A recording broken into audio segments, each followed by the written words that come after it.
And even though the statues are not there, I told you the symbol of Shiva is the destroyer, and the symbol of Brahman is the creator. The freedom of a woman is limited, not like Europe, not like your culture. So spirituality is a part of investigation. Buddhism is a spiritual path. It is not a religion. People always have this problem. It's a lifelong question, a centuries-old question. The question is, who am I? So Buddha told a path, okay, we are dwelling in a universe of concepts, dealing with it, thinking it as real, struggling with it, and enjoying with it also. On the other hand, my proposal is introduce something, a spiritual practice in your day-to-day life. Dedicate at least 60 minutes.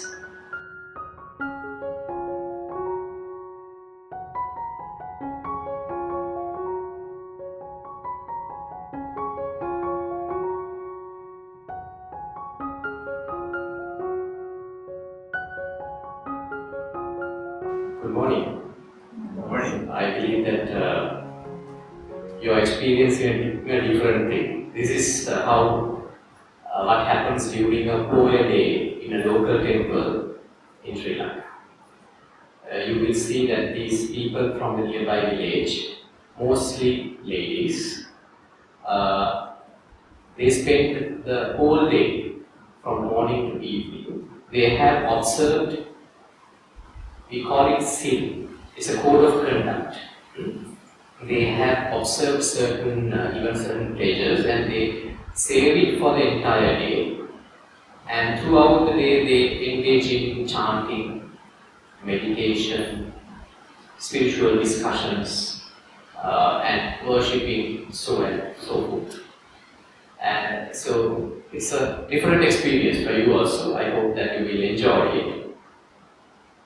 And well, just before we came inside, all of you were really interested about what was happening outside about the Hindu shrine, and some of you raised certain questions from me. What does those emblems depict? And if you can remember, I told you that the statue of Lord Ganesh and the statue of Lord Vishnu, particularly when you take Lord Ganesh, it enshrines the knowledge, human knowledge, wisdom. And the statue of Lord Vishnu, it enshrines the level of the pace of existence of the universe. And even though the statues are not there, I told you the symbol of Shiva is the destroyer, and the symbol of Brahman is the creator. Now, if you consider all these things on the outermost surface, from the scratch, if you simply observe this from the scratch, these things will have no meaning for a person with a certain level of literacy. It has no meaning. It's like some cultural, I would excuse me for using this word, some cultural bullshit. Right? But from deep within, there is a philosophy behind this. Gods, all these symbolic things, do represent certain faculties of human mind.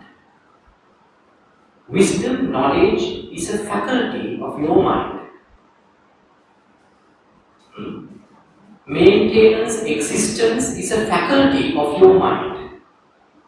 And there is one particular goddess for wealth. That means creation of wealth, creation of wealth, investment is another faculty of human mind. There is one particular god for war, waging war. That is Lord Khatragam. That is another human faculty of the human mind. So all these cultural symbols, they do represent certain human faculties. So basically all these Eastern spirituality talks about the human mind. But what has happened nowadays is the philosophy is long forgotten, the symbols are still there. For that I will tell you a nice story. Right? This story is also in it's an Indian folklore. Now there had been a Hindu temple, Hindu shrine in a rural village in India. This shrine, the chief of this shrine was a very quite polite and very devoted gentleman. He had only one son. So throughout his life, he was practicing the same routine every day. What he does is, he wakes up in the morning, he prepares some offerings to God. The offering contains some edible items, maybe milk, rice, sweets, fruits, right? And he prepares this, and he leaves the basket on the side of the shrine. And you might have come across, if you have been to a Hindu shrine, every Hindu shrine in front there is a pond. Before they do the chanting, they have to go and wash themselves. So he just takes a dip and comes back and places the offering in front of the God. So one day he left to have a dip, and then he came back and he noticed someone has eaten the offering. Before, he's supposed to offer it to God. So he was really pissed. He had to create everything again and he did the same thing. So this happened for about continuously 3 days. He wanted to check who the culprit is. So what he did was, on the 4th day, he left the offering behind and he just went to the pond, but he didn't have the lid. He came back to see who is doing it. So he was hiding from behind of a pillar and watching. A black cat was the culprit. It was a black cat. He was eating the offering. So what he did was, he caught the cat, and he didn't want to hurt it also, and just put a rope over his neck and tied the cat to a pillar of the temple, went to the pond and had a dip, came back and placed the offering. So he was doing this all the time. Every day thereafter, the black cat is always there in the temple. What he does is, he comes to the temple with the offering, catch the black cat, tie it to a pillar of the shrine, go and have a dip, come back and place the offering. This was happening for many years. And his son was also accompanied later on when he grew up, because he is the one who is next in line to take the place of father. So what he saw was, his father comes to the shrine, catches a black cat, tied it to a pillar of the shrine room, and go back to have a dip, come back and place the offering. So this was happening for a very long time. Unfortunately, the father died. So the son had to take care of the daily routine at the temple. So he was doing the same thing. What? He went to the temple, caught the black cat, tied it to a pillar, and went to have a dip, came back, placed the offering. Sometimes after, some interesting thing happened. The black cat died. Now the son was in a dilemma. How am I going to continue the offering because there is no black cat? He went all over the village to find a black cat and got one. Brought it to the temple, tied it to a pillar and did the same. Do you understand what is happening right now? That's the same thing happening there. This was centuries ago. This was all about the human mind. This was a philosophical discussion, like what we are having right now. But after centuries, the father, the creator of that philosophy has died. The black cat was left. Later on, the black cat died. Only the practice left. People nowadays, they don't understand what is the meaning of placing an offering before the stupa. Placing some flowers in front of a shrine. They simply think it is something that they have to do unless something bad will happen to them. Right?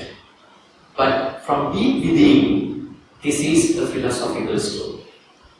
So now here, for 1 hour, you are here to discover, investigate the hidden truth, the hidden philosophy behind the Buddhist spiritual practice. You understand? Right? So, do you have any questions based on what we discussed today? Do you have any questions? Because I would love to start the discussion from here onward based on one of your questions, lovely question. Is there anything that you want to question me? Please feel free. Because what I always say, I do not know everything. I know a little bit. If I know the answer for your question, I will tell yes, I know, and I will tell the answer. If not, I will hardly say I do not know. Yes. So there are a lot of women here today, but not very many men. Mm-hmm. The role of women and men. Yeah, that's the most unfortunate story. Well, that is, now there is another psychological aspect to this. I could simply say the men are not so much devoted. It is not like that. In Asian culture, yes, we say that women have a lot of freedom, but to a certain extent, the freedom of a woman is limited. Not like Europe, not like your culture. Right? When they become a family, a woman is not free to move from the house. But man is not like that. He can go wherever he wants and come back. The women, girls are supposed to be at home. There is a particular time after that they can't come home. They have to go and stay wherever they are forever. Right? So there is a certain restriction for women in our culture. So this is the best opportunity for women to come out from us. Because it is culturally accepted for a woman to leave the house for the purpose of practicing Buddhism at a temple under the guidance of a monk.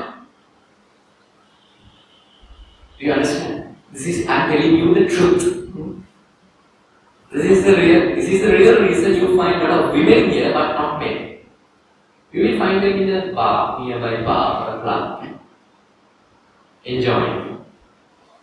Do you understand? So spirituality is a path of investigation. Buddhism is a spiritual path. It is not a religion.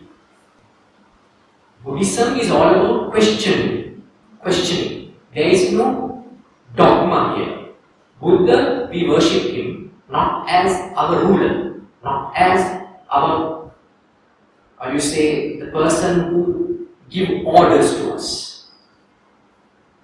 What he wanted to express was freedom of thinking. There are several discourses where Buddha, he himself says, you have to question me whether I am enlightened or not. It is a very basic aspect of Buddhism. If it is a dogma, if it is a religion, there is no point of questioning whether when somebody claims, okay, I am God, or he claims I am Buddha or I am the messenger, there is no way to question whether you are Buddha or not. But Buddha, he himself says, you have to question me. That is why even at my sessions I would love to welcome questions, because you have to question me. Right? It is always a part of investigation. Investigating what? Investigating about the mind. Right? So, people always had this problem. It's a lifelong question, a centuries-old question. The question is, who am I? Who am I? I have been living on this earth for 60, 70 years, 20, 30 years, doing so many things, doing degrees after degrees, changing professions after professions, marrying partners, leaving partners, having children, not having children, raising pets. How many things you have done throughout your life? Right? But they always had this question, very, unpleasant question for some people. What am I doing here? What is the purpose of my existence? Buddha also had that. Who am I? Why am I here? So he did an investigation. That was the path of Buddhist path of spirituality. Then he found, when he questioned from within, who am I? Now I will put the same question to you. Right? Who are you? If I ask you, who are you? You can answer like this. Can you remember your kindergarten days? The very first essay your teacher asked you to write down about myself. Isn't it? Myself. I don't know, in Sri Lanka that is the very first essay that you get. Myself. That is where the problem lies. When you were asked to write down an essay about myself, the first thing you wrote what? My name is Sunanda. I am from Dehiwala, Colombo. My father's name is so and so. My mother's name is so and so. Is this the same way that you write down in US? Pretty much. And my age is this. My profession is this. Even today, if I give you a piece of paper and ask you to write down about yourself, you write down the same thing, right? Some things have improved because you have gathered so many identities more than your parents, the address. Now you can say, I am a professor, I am a doctor, I am a consultant, I am a lawyer, I am a feminist, I am a child right activist. You have added so many lines to your essay. Now let's say we'll play a game. I ask you, I will give you a pack of cards, blank cards. I ask you to write down each of your identity in one single card. On the first card you say, my name is N. My age is this much, right? So you have a pack of cards. If you have lived longer on this planet, you have a huge pack of cards. If you are like 7, 8 years old, it's a very little. Now we are going to play a game. I am playing this game with you, right? I will throw one of my identity card in front of you. You have to throw the same identity out. So I have the first card. My name is Sunanda. I am throwing it away. Now I don't have that identity. You have to throw what? Your identity of your name. I am throwing the next card. My age is, I don't want to reveal it. I just, right? You don't have to reveal it, just hide it and cover it and place it in front. Now, you do not have a name. You do not have an age. Let's play on the address, the ethnicity, the religious beliefs, the professional qualifications, educational qualifications, number of kids, number of partners, number of countries I have traveled.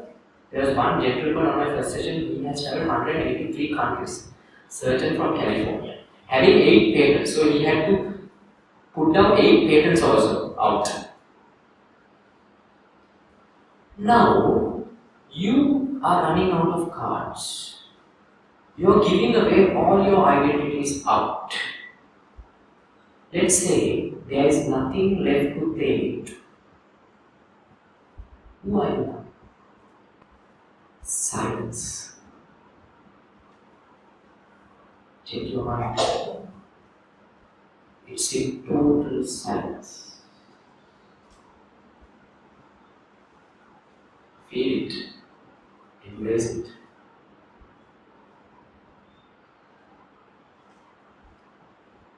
Isn't that the thing that you're searching for? That peace, that quietness,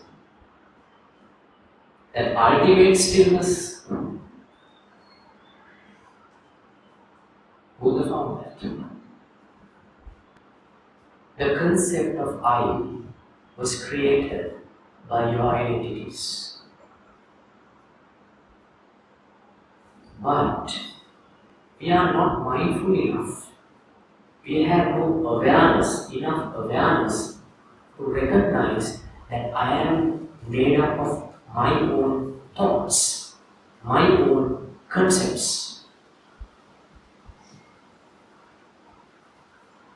Involuntarily or voluntarily, with awareness or without awareness, we are keeping on gathering more identities, we can also add, but we believe those are real. That's the problem. Right? Now, I am Sri Lankan because I was born in Sri Lanka. But let's say, when I was delivered at a hospital, if I was adopted by an American and I was taken to America, I do not know. Would I ever say in Sri Lanka? But I am now stuck in an illusionary reality that I am Sri Lankan. Also yourself. So all these identities that we are talking about are mental constructions, concepts. So Buddha told the path, okay, we are dwelling in a universe of concepts, dealing with it, thinking it as real, struggling with it, and enjoying with it also. Right? So all these, you see the ups and downs, the thing that we talk about the bad president and the good president, all these ups and downs only occurs in this illusionary reality. Because in this illusion only, in this conceptual world only, all these identities exist. Then Buddha showed a path by improving mindfulness, we can be enlightened about these mental constructs. You are aware that your name is simply an identity. Your ethnicity simply an identity. When you increase the level of awareness, you get free, you get liberated from your own self, own identification. Now this is the very essence of Buddhist spirituality. Then he showed a path to do that. It's very interesting, very nice thing. But how do we improve the mindfulness? How do we increase the level of awareness for us to see the labels, the mental frames, the concepts that we are stuck in? How do we improve mindfulness? That was his exercise he wanted to introduce to people, and that can be done through various ways, various means.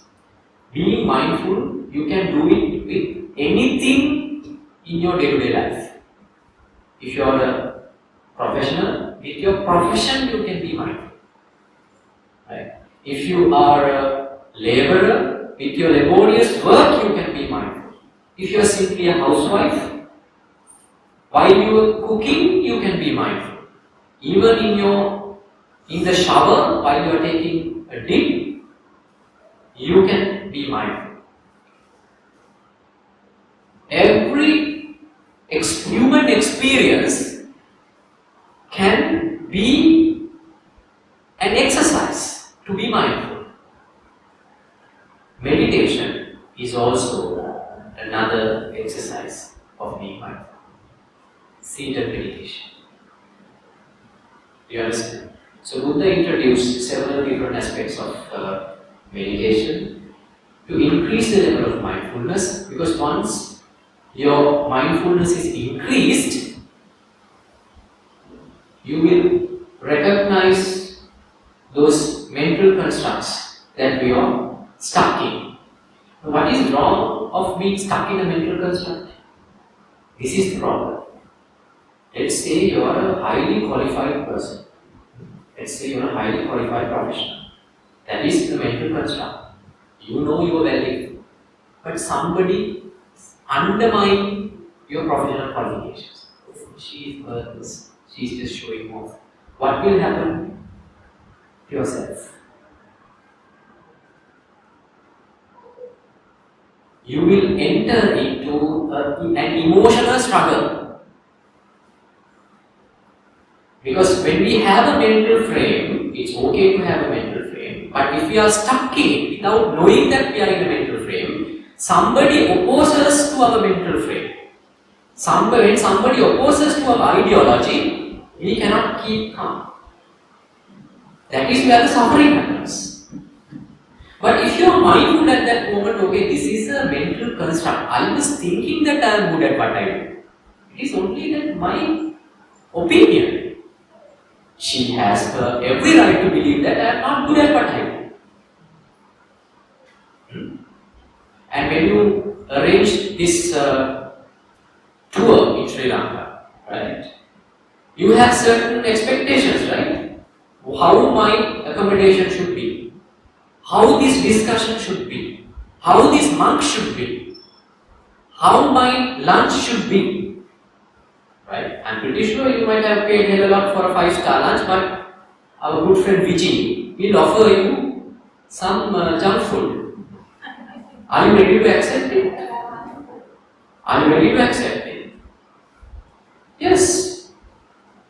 But if you are struggling, what do you mean? You have got caught to your illusion. Right? Now don't misunderstand. It doesn't mean that you have to expect and accept everything, whatever they do, and try to fool you. You have every right to go against them with every action. But there's no point of you suffering with that. Right?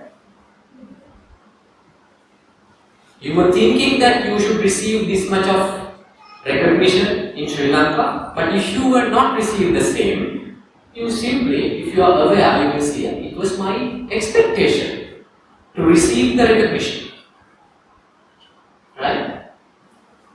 Now, if I leave my expectation behind, there is no calamity, there is no issue here. You are totally calm and quiet, you are in a crystal clear mind, then you can plan how to sue OAT properly. That's a different action. You understand? Because being a Buddhist, being a spiritual person, it doesn't mean that you are a vegetable.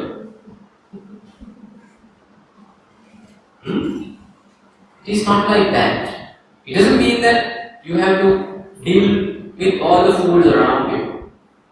Only thing is that you are not suffering with that. Without suffocation, you can take any action. Either fight or either flight. There are two actions that you can take with every occurrence in your life. Either fight or either flight. But if you are not mindful, you are not in a clear mind whether you are going to fight or fly. Why? Your emotions will carry you along with it.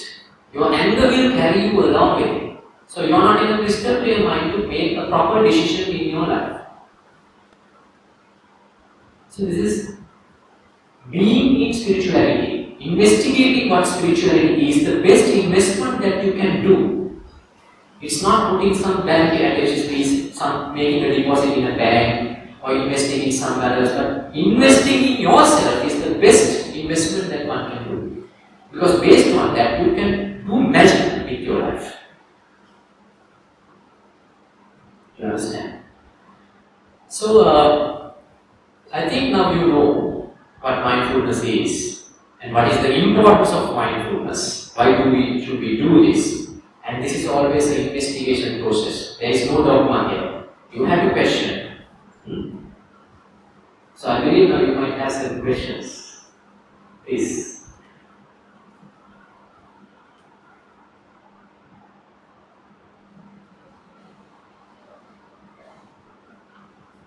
How, when you have something going on in your mind, and you know from what you've learned from somebody like yourself, what you could do, what was the right thing to do, how do you back off when you're emotionally charged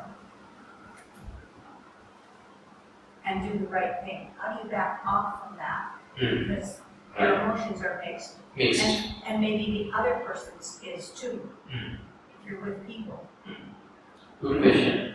How to do this? What is the process? Now, you have to understand, now you are asking a question like this, right? You are not strong enough to lift 1,000 kilos, right? You are asking me, why I can't lift this? Why? Because your biceps, your triceps are not strong enough. Your muscles are not strong enough. Therefore, you cannot lift 50 kilos, 60 kilos, right? But haven't you seen people lifting more than 200 kilos? How come they can lift 200 kilos and you can't? Because your muscles are not strong enough. Similarly, not only your body, your mind also has muscles. Every emotion is a muscle. Lord Ganesha symbolized the muscle of wisdom, the muscle of knowledge. Lord Kataragama symbolized the muscle of rage, war. Anger is not bad. All those things are natural phenomena. All those things are muscles. But if you have only strengthened the muscle of anger, there is no way that you can show compassion to the world. Because what you only know is anger. But if you have strengthened the muscle of compassion, muscle of loving kindness, the things will change. So you cannot, and also this mindfulness itself is another mental faculty. It's another mental faculty, part of the mind, which helps you to discover the mind. That is the strength of the muscle of the human mind, which empowers you to discover the mind. So you say that you are being caught up by your emotions, we are being caught up by our emotions, because that mental muscle of mindfulness is not developed. That is why you cannot lift it. So with the day-to-day life, you can do a beautiful practice like this. There are moments in our day-to-day life which we have anger, uncontrollable emotions which we are so struggling with. The basic step of mindful exercise is, in a moment that you are experiencing something unpleasant, observe your body. The body. Observe your body. With anger, what happens to your body? Start from head. How do I feel with the emotion of anger? How do you feel here? How do you feel here? Feelings in the sense what? Different types. It is heated, or it is cold, it is like tensed, it is like relaxed. Then the forehead, how do I feel here? Then the eyebrows, how do I feel here? Eyes, how do they feel? Sides of your eyes, how do they feel? With anger. Not only anger, any unpleasant emotion, or maybe even a pleasant emotion. When you are happy, how does it feel? Start from the head, go down, scan yourself. Nose, lips, chin, neck, ears, shoulders, chest, go down.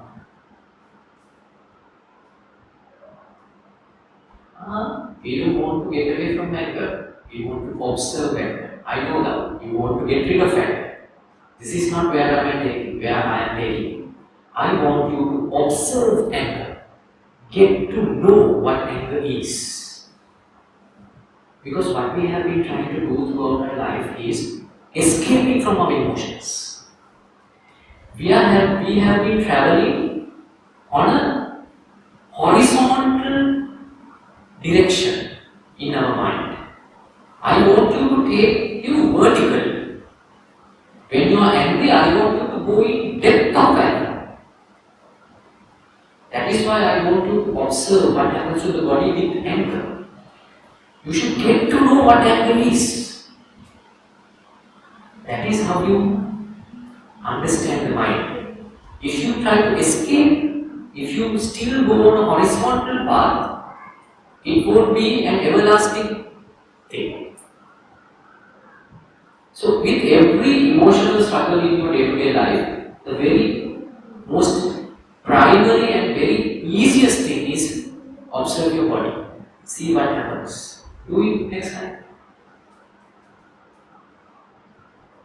On the other hand, my proposal is introduce something, a spiritual practice in your day-to-day life. Dedicate at least 60 minutes in your time for a spiritual thing. And it's not hard. There is a method which I propose to everyone, which is a very simple and very pragmatic thing. It goes like this. You have to dedicate 60 minutes of your time. When? Right after you wake up, early in the morning. Let's say you wake up 7 o'clock in the morning, 7 to 8. The first hour of your day's life. Why? If you try to do it in the evening, you will never do this. Invest on yourself, because I am not asking to invest on me or investing on your child or your husband or your wife.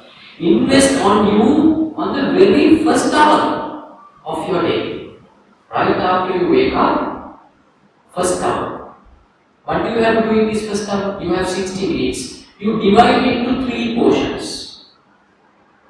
20 minutes, 20 minutes, 20 minutes.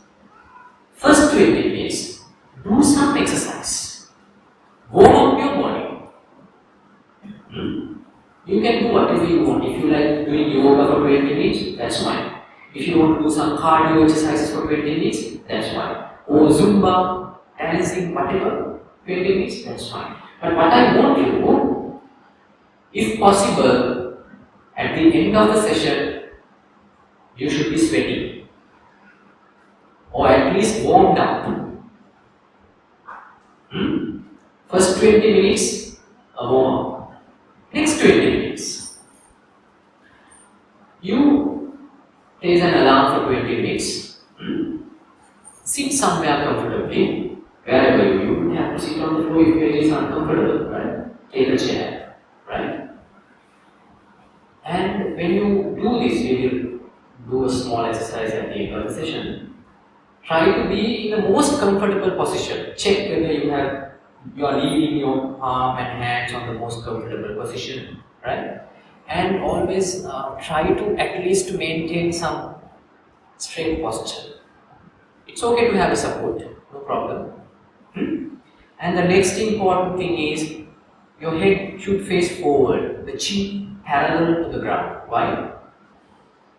During meditation, people are tend to fall asleep. But if you start your meditation like this, you will never notice whether you are falling asleep.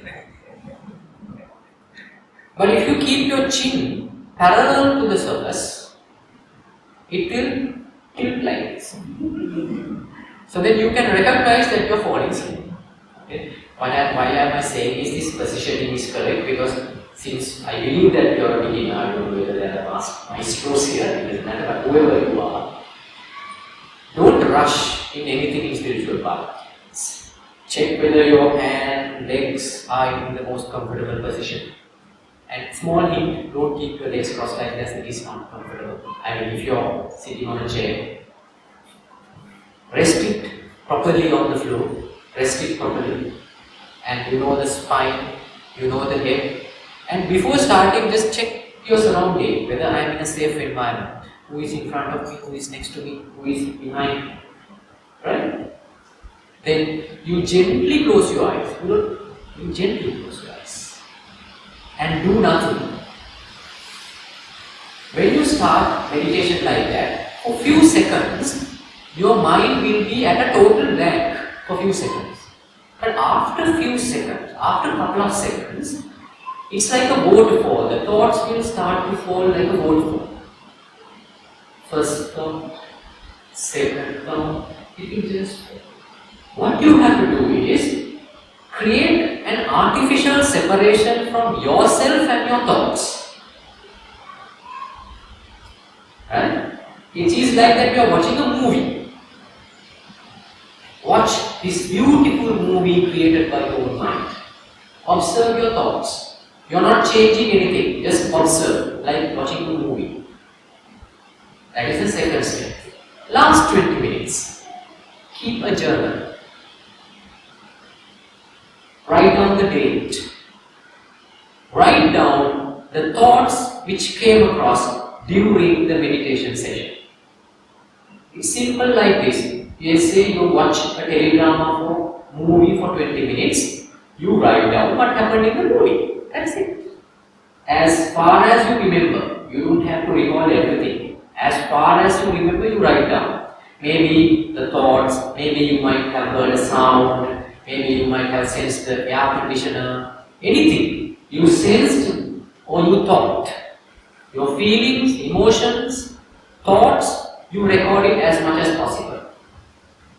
If you can invest on yourself for 60 minutes like that, you will see you don't have to even to think about mindfulness rest of the day. After some time, automatically your mindfulness will increase. In the very moment that you struggle with your emotions, you will notice like this. Automatically, there is a separation from yourself and your thoughts. And you are looking at your anger self. You are looking at your anger. You are looking at your envy. You are looking at your jealousy. You are looking at your compassion. In the moment which help is needed, the help will come. Only if you have invested something. Hey, this is my proposal. I don't want to create a dogma and ask you to follow it blindly. If you wish, if you do something, and if you are not interested in meditation, at least you can do like this.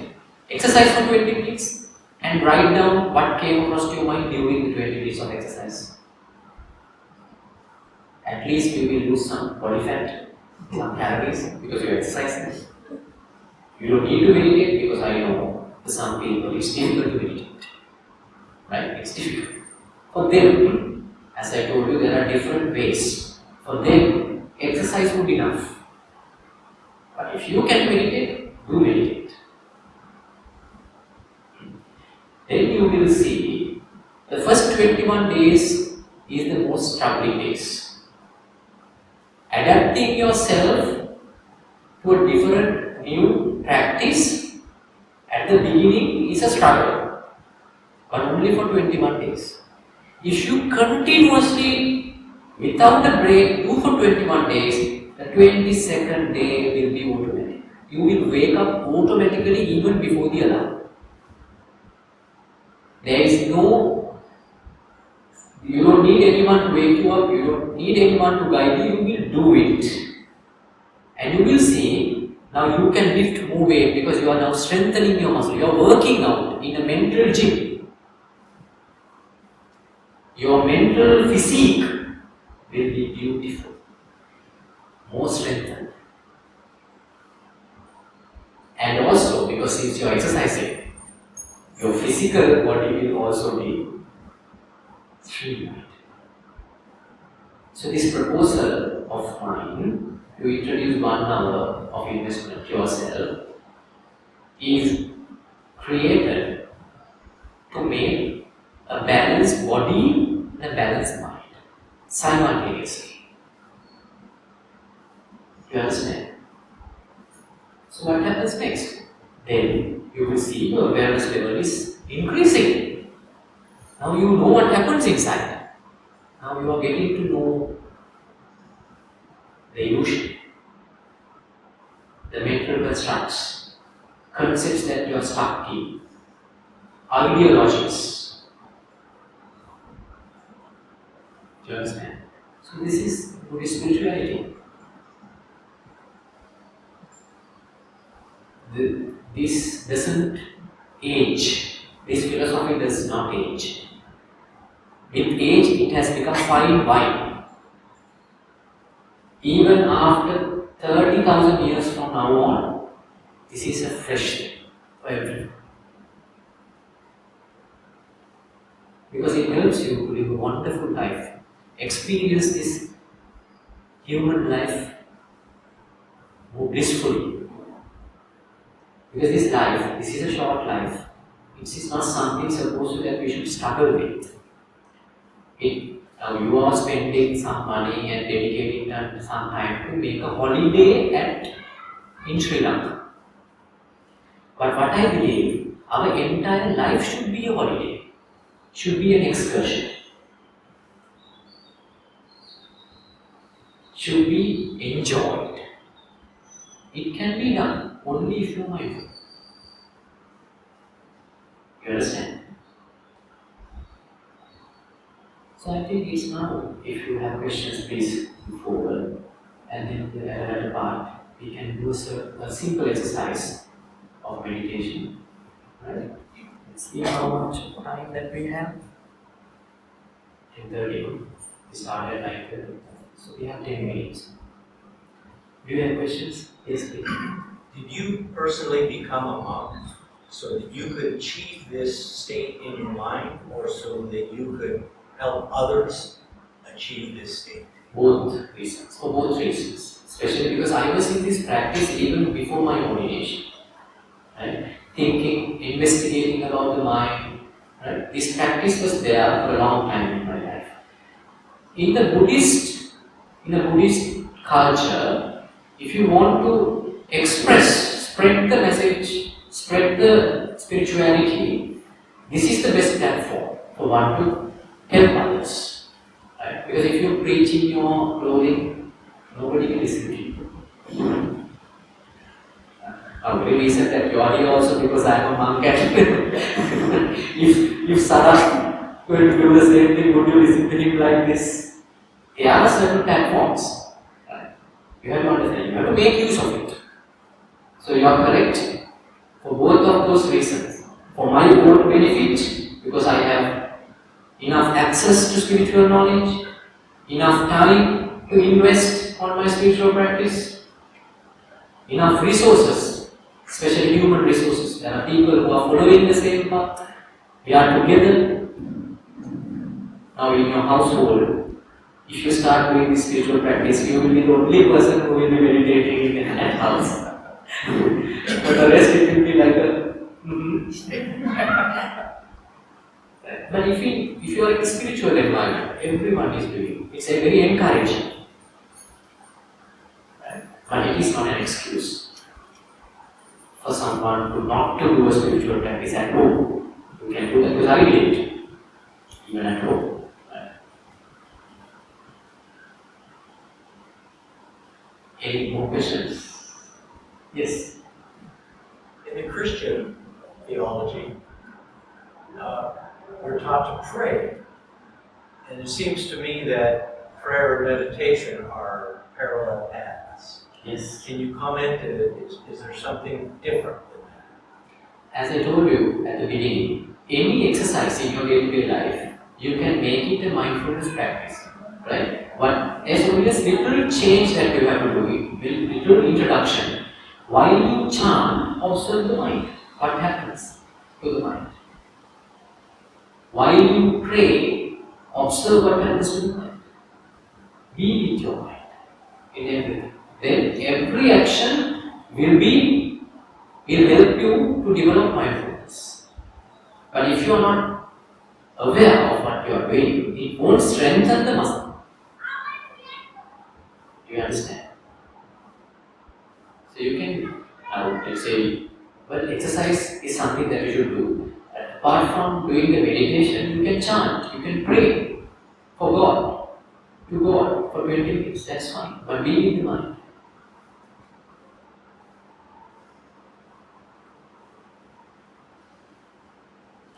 So, for the last few minutes, I would like to do a simple exercise. Now, this is not what I proposed you to do every day if you are going to do. This is something. Now, there are certain moments that, even though we are spiritually advanced or maybe spiritually knowledgeable or not, there are struggling moments in our life which we can't deal with. Depressed, with anxiety. And we do not know sometimes what is the reason, or maybe we are aware of the reason. So, in a certain point, the best thing that you can do, make use of your body. Well, the body is the best place for a struggling person to reach a certain bliss. So, here at this exercise, this is nowadays they name it as progressive muscle relaxation meditation. Have you done it? You start from the same thing that I told you, not the same, but the angle that you observe. But here what you do, you focus on body parts, starting from one end, and then you mentally tense it. Then when I ask you, this will be a guided meditation. When I ask you to relax, release, you mentally release it. It is not that you have to constrict it physically. You can't, if you take your forehead, sometimes you will be able to do it physically, but it is not necessary. When we start the meditation, as I told you, the first thing is, are you comfortable? Do you need a chair to do this, right? Just check the most comfortable position now. Most comfortable position, where to place your hand, and also chin parallel to the ground, head facing forward. First, we will do a little bit of breathing exercise. When I ask you to inhale, you take an inhale and then exhale. Afterward, I will ask you to observe your body. When I ask you to observe, go through your entire body. See whether it is there still. Alright? Observe it. Then when I ask you to, let's say, I ask you to go to the scalp. When I say scalp, you check the area of scalp. Check. Simply check the area, the surface area. Then I will ask you to, I will say tense. When I say tense, mentally tense it. For a few seconds I will ask you to do that. Then I will say after a few seconds, release. You slowly release it. Observe the relaxation. Observe the tension, observe the relaxation. Right? So we will go down gradually like this. Right? It will be quite interesting. You can do this in like difficult times, difficult days in your day-to-day life. Shall we start? Try to be in the most comfortable position that you prefer and check your surrounding please. Who is next to you, who is behind you, is there an enemy, a foe, a friend. Be safe on what you do. Gently close your eyes. Gently close your eyes.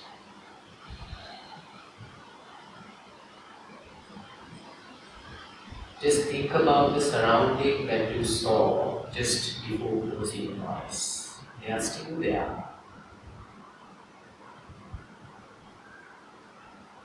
Embrace the environment. Relax your body.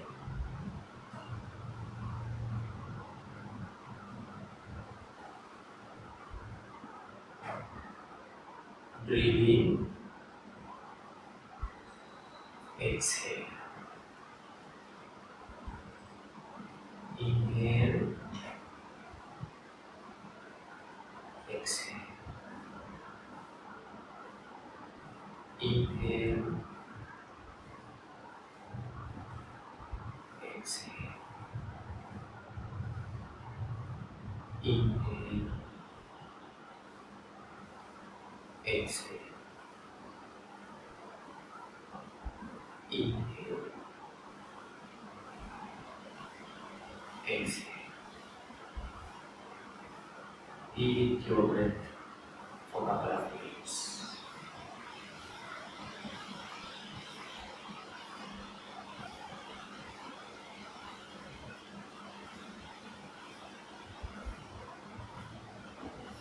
Inhale. Exhale.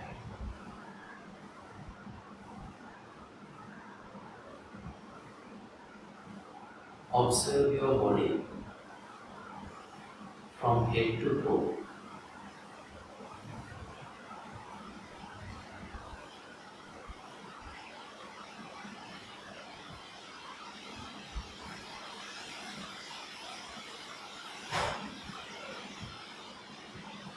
We will go through from head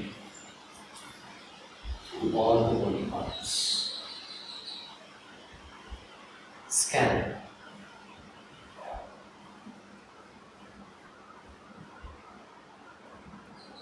Tense.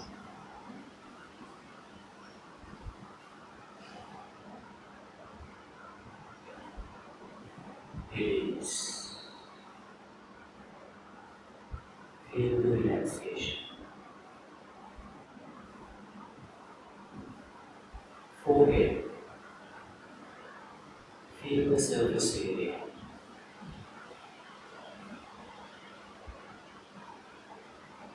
Tense. Feel the tension.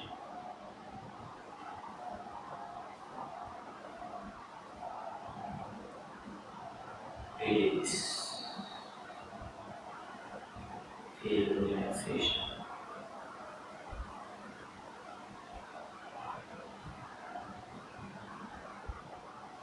Eyebrows.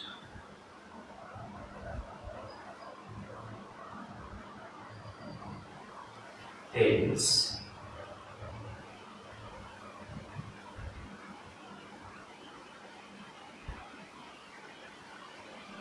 Release.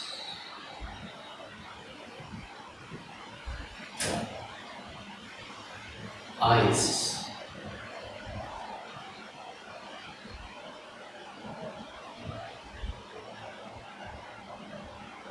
Tense.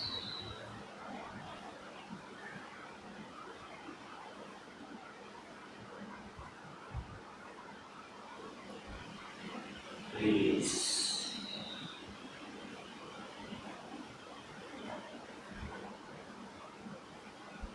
Nose.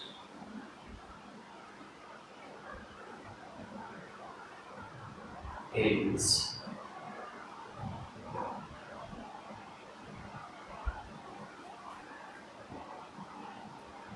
Release.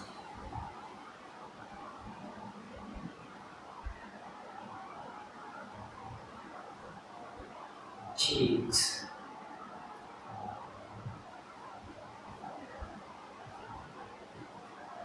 Tense.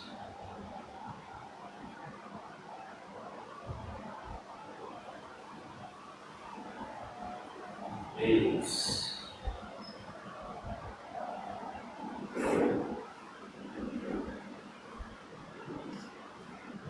lips,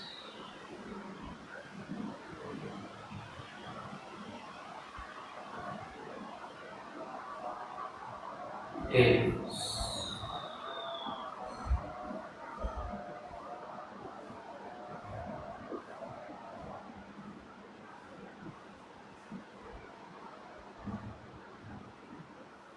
release.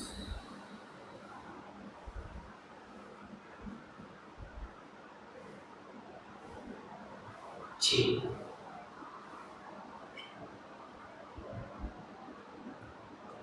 tense,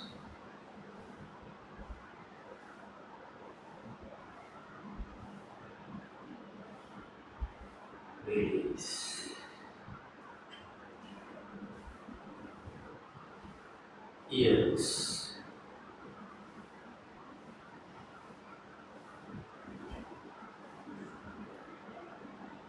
tense,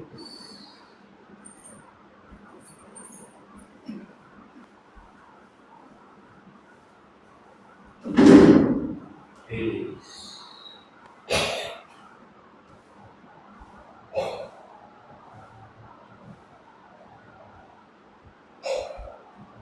Neck,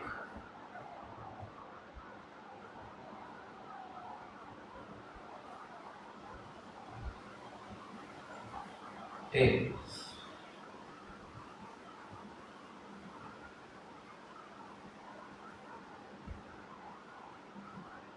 release.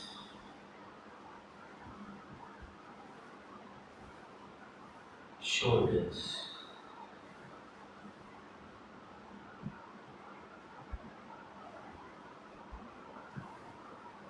tense,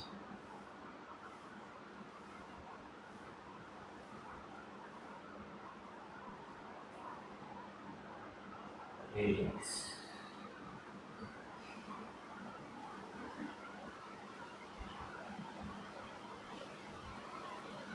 Hands,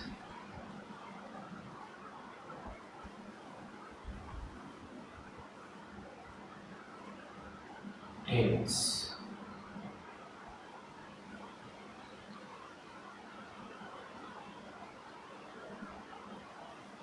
release.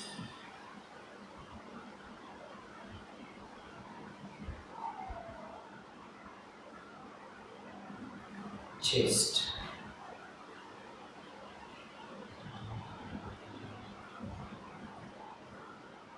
tense,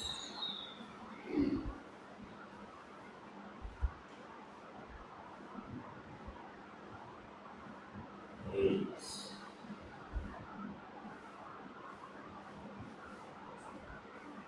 Stomach,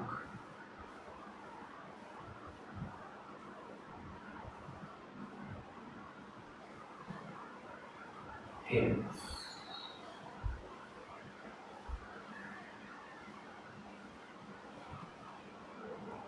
release.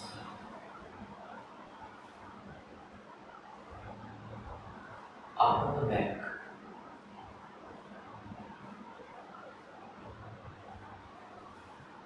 tense,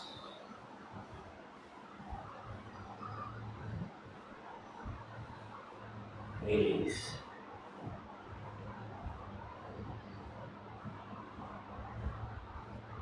Lower back,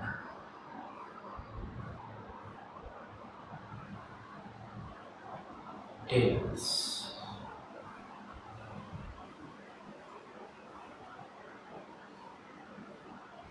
release.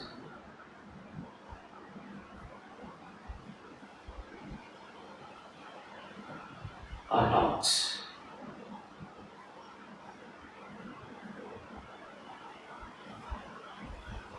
tense,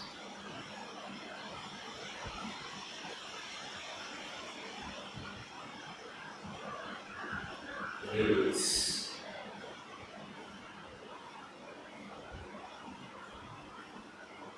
Thighs,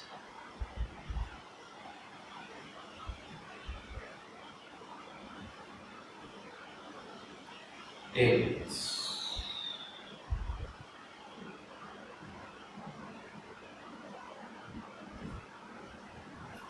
release.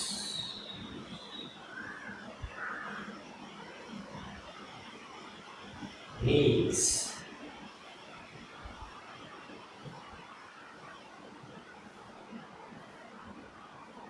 Hands.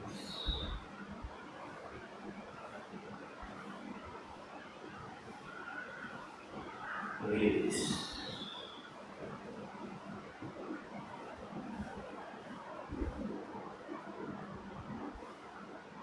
Calves.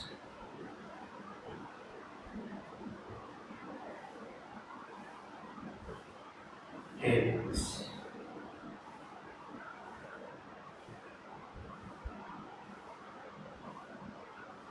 Release.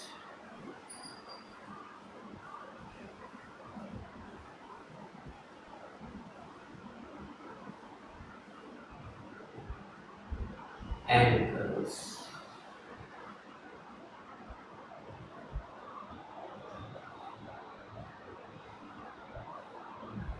Tail.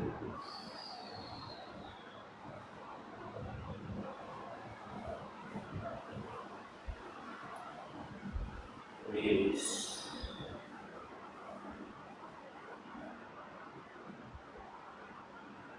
Feet.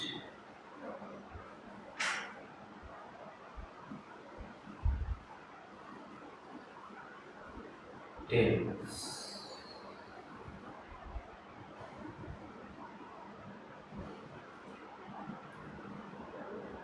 Release. Entire body.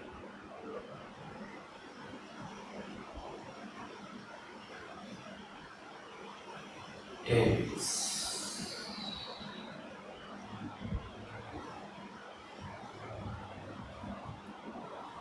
Release.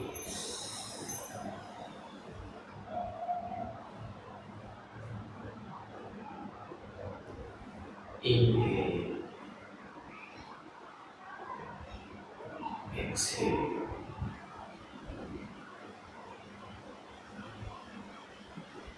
Inhale. Exhale. Inhale. Exhale.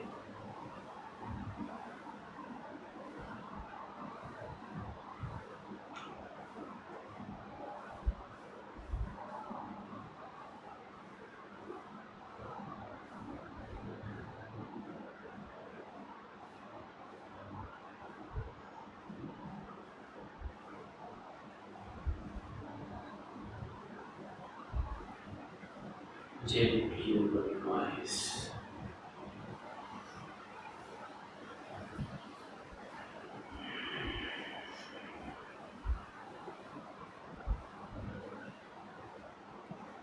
How do you feel?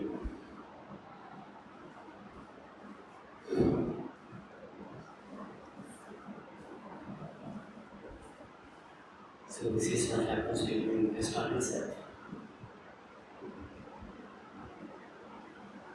And unfortunately, time is running out. So my final request and proposal is, don't lose this moment.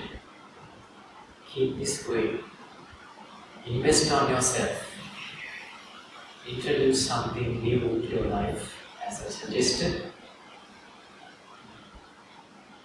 And there are spiritual discussions like this which I have done for the last 3 years, last 5 years.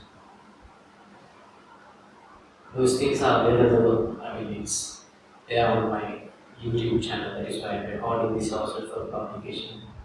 No privacies, protected. I will share the link with your friend Sant Vijay.